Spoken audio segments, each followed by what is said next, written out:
Another Zimbabwean military general kicks the bucket at a time in Zimbabwe where we are seeing rising coup rumors and speculation.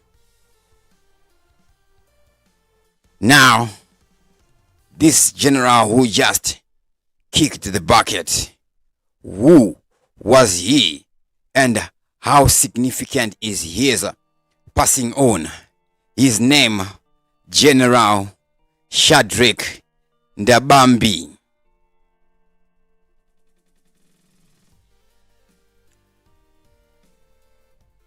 Now, what is going to happen?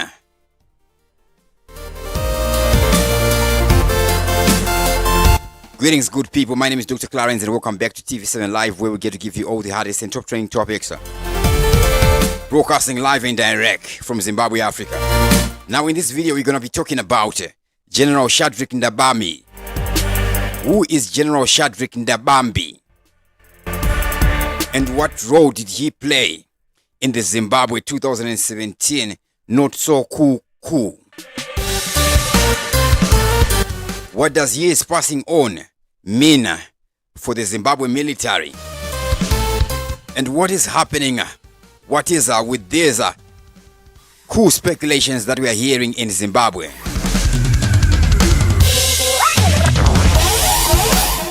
And the probability of President Emmerson Mnangagwa having to leave power earlier before his term ends, should he fail to extend his presidential term. Enough respect to everybody who's watching us live right about now. Masimela Nkele. Big up to Obert Madziwa. ZVIRIKUITIKA. Big up to everybody. To those watching us live, you can write your comments in the top chat or in the super chat. That's how I can see your names, so I can give you my shout out.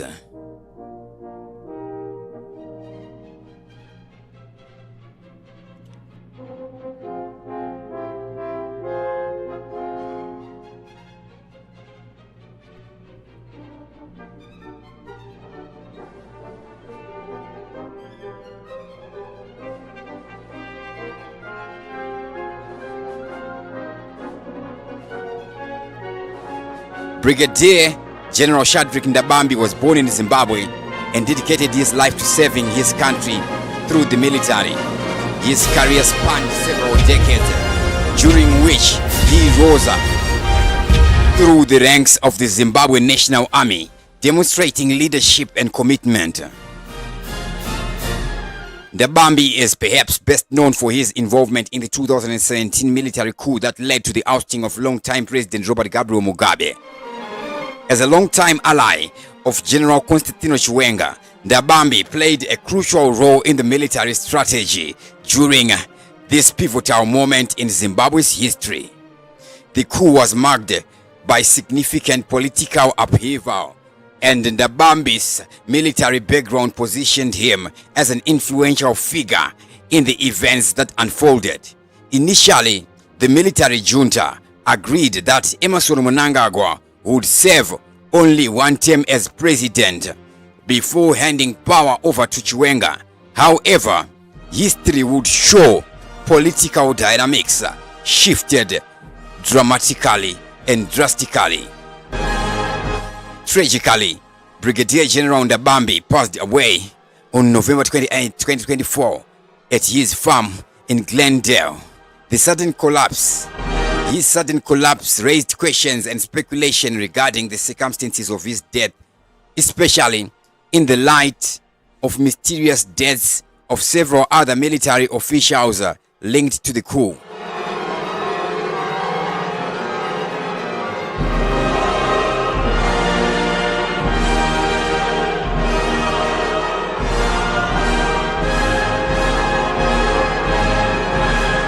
His life serves as a reminder of the sacrifices made by those who serve in the armed forces and the ongoing complexities of Zimbabwe's political journey.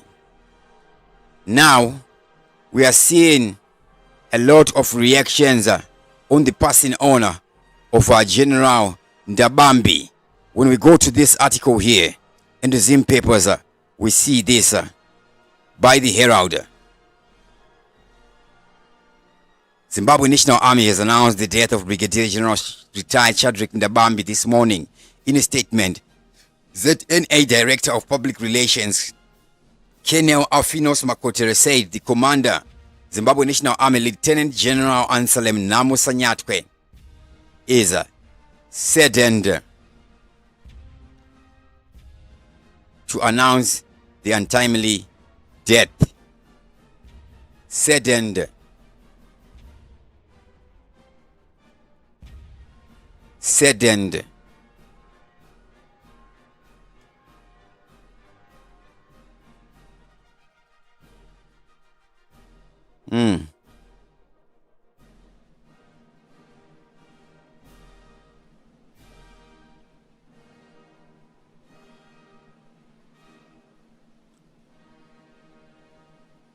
Now, on the coup speculation, we see this one by the Zim Eye, which writes, coup eminent as Junta backs Chiwenga.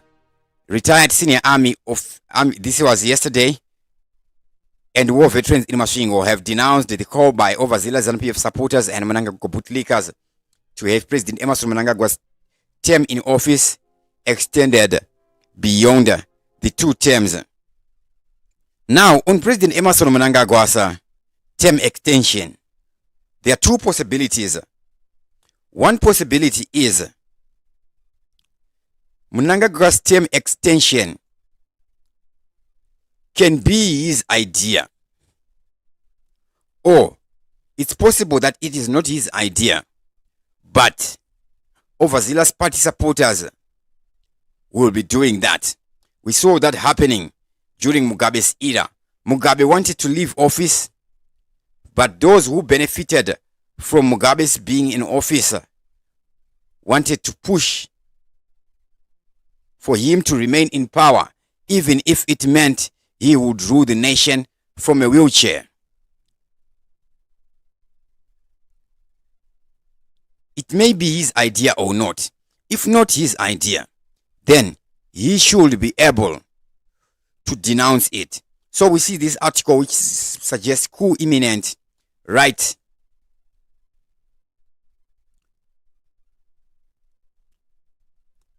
Then another gun, shots fired at Chiwenga. Then there is the speculation that the military had agreed that Mnangagwa would rule for 1 year and then give over or hand over to Chiwenga. Now, that is unconfirmed speculation. However, whoever is going to succeed President Emmerson Mnangagwa, one thing that is needed in Zimbabwe, no matter what, or that is in the interests of ZANU-PF, is stability. If there is a successor who is going to replace Mnangagwa, they will become president after the next election. Now the question would be, can anybody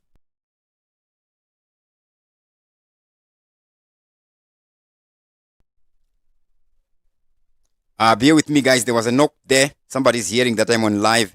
I'm trying to concentrate. All right. I'm in the middle of an explanation. Apologies for that one here. So I need to keep my focus. I'm operating multiple windows. Sorry for that disturbance there. Big up to Masimela Nkele. Obet Madziwa say.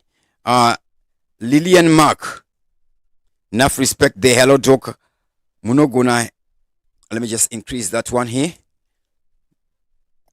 I'm using a small screen, so seeing the text sometimes. Munoona here kuti nyika yose Zimbabwe ya ora zvachose mwari daivarangarira chokwadi. Nkomo LY Nilia Rusike tinemi mkuru tukufamba nekutenda say nasi pa Pretoria apa. Yeah, enough respect there. Watching in Botswana, Lillian Mark, Maxwell Chacha. says arikuvauraya kungembeva. Anything is possible, but people also die of natural causes any times. So I'm not here to speculate that. Watching from Cape Town is Maxwell Chicha. Lillian Mark, your comment is very serious. Mnangagwa muroi. Chiwenga musatanist. Vamwe vavo zimbwa mpengo. Alright. I wouldn't recommend such a comment. We need comments that can construct something, that we can take something out of, not emotional comments. As we set a path or divine a path for us as Zimbabweans to take forward. Big up to Fortunate Terence Nemaziva. What reason is there that the general allowed themselves to be decimated this way? Is it possible for the generals to be decimated? Anything can happen. Those are all possibilities. Now, back to the issue of Mnangagwa's term extension. For ZANU-PF to remain strong and ensure that the person who is going to become president after Mnangagwa will maintain power for ZANU-PF and not lose an election. Pakoya munu munyowani nas akamilana Nelson Chamisa. Anojikwa election.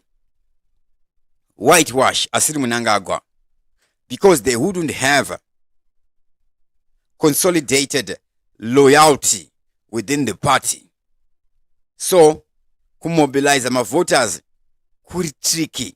Remember, in ZANU-PF supporters are loyal to the president first.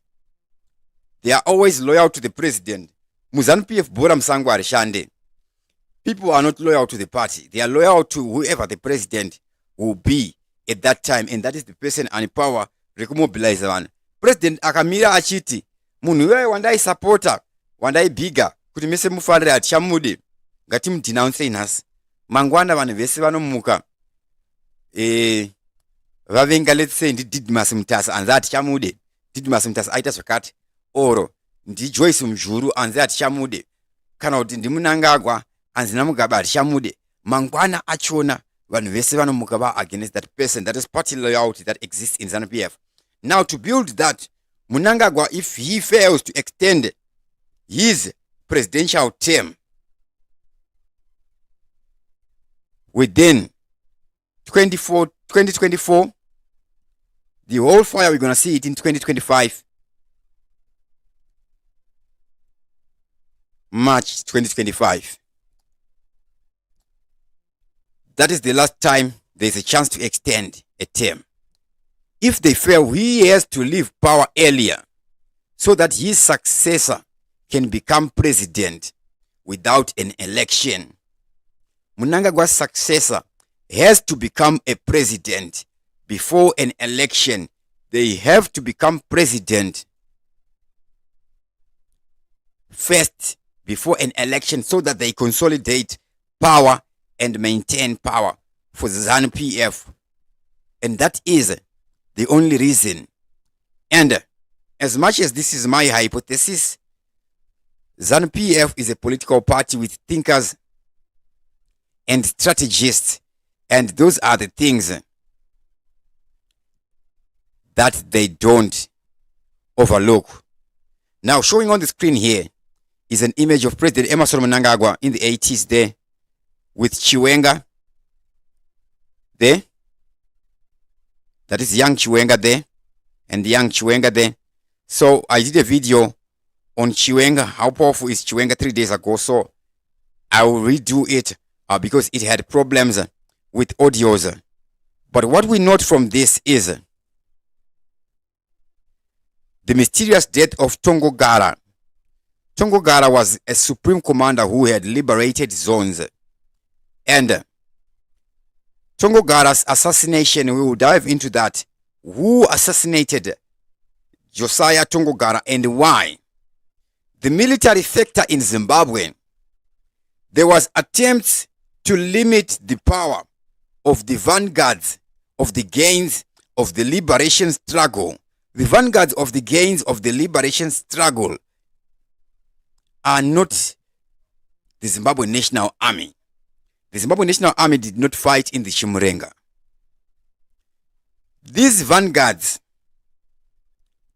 they are above the constitution. They protect the territorial integrity of the land of Zimbabwe.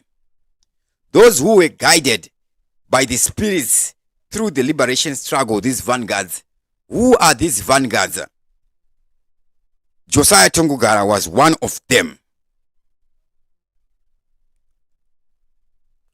Rex Nongo, Solomon Mujuru was not Tongogara's deputy. Rather, he was a leader of another faction called Zimbabwe People's Army that was based in Zambia. And Zambia was against Tongogara. Joshua Nkomo was against Tongogara. Kenneth Kaunda was against Tongogara. Tongogara was prominent.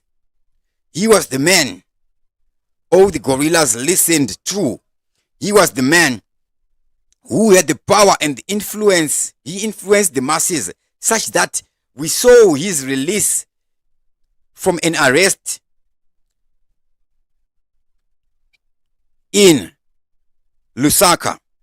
He was arrested in Lusaka as an attempt to weaken him.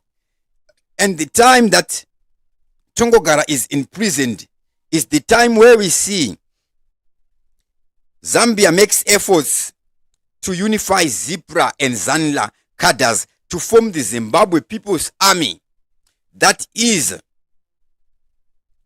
led by the commander Rex Nongo. Now, independence 1980. They've killed Tongogara. Rex Nongo is not the person who becomes the army commander, but it is General Peter Walls, who will be coming from the Rhodesian forces. The only time we will get a general that is aligned to Tongogara's faction is the time we see Chiwenga becoming a commander. Just a little after the Zimbabwe Defense Forces is established, we only had the army. Now all the forces are consolidated into one. Special forces, parachuters, Air Force, they are now combined into Zimbabwe Defense Forces. And General Chiwenga becomes the commander and becomes the longest serving commander, serving up to almost 20 years as general. He went past 5 years. He went past 10 years. All that time. And then, when Chiwenga resigns, he resigns from office, from his employment.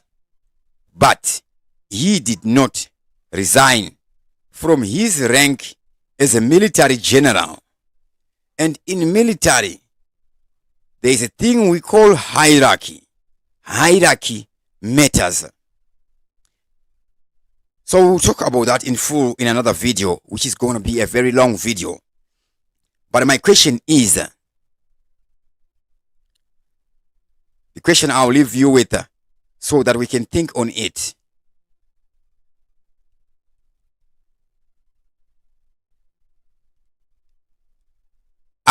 Is Mnangagwa an enemy to Chiwenga? Is Vice President Chiwenga Mnangagwa's enemy? Are these guys enemies of each other? Here we're seeing Mnangagwa and Vitalis Zinavashe. So, after Mujuru, Air Marshal Vitalis Zinavashe becomes the general for a few years before Chiwenga comes in.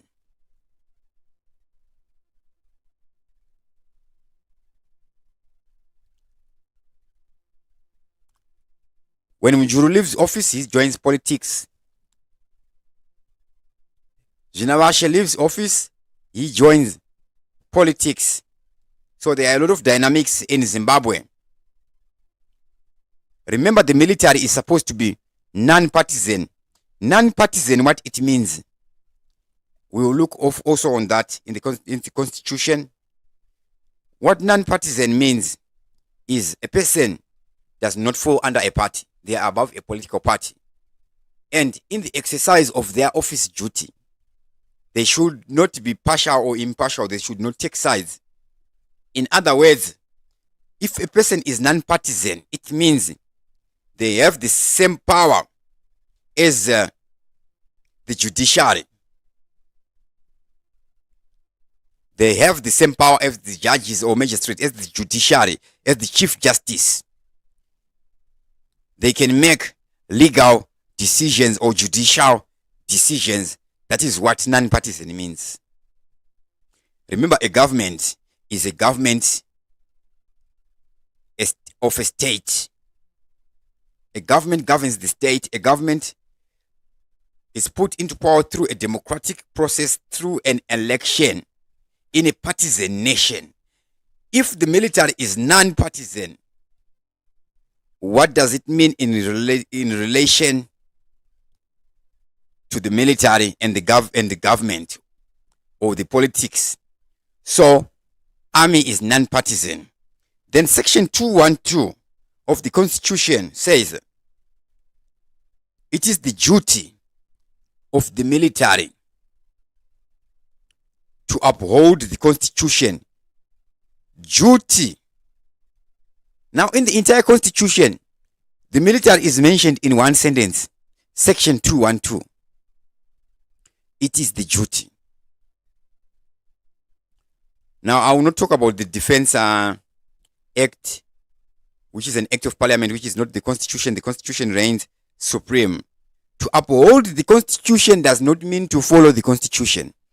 To uphold the Constitution means to enforce it, means to protect it.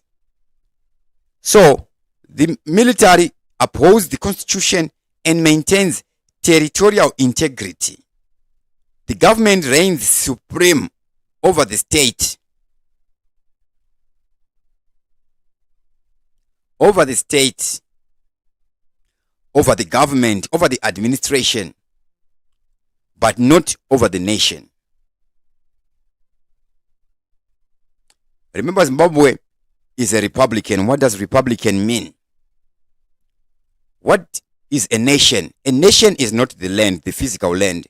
A nation is a group of people who are connected by culture and identity. That is what we call a nation.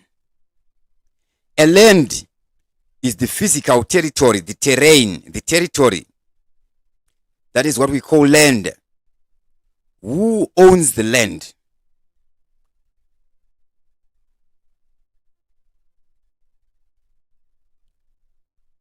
That is law. That is not constitutional law. We will be looking at things at natural laws. Then we get empire. Monomutapa owns this land.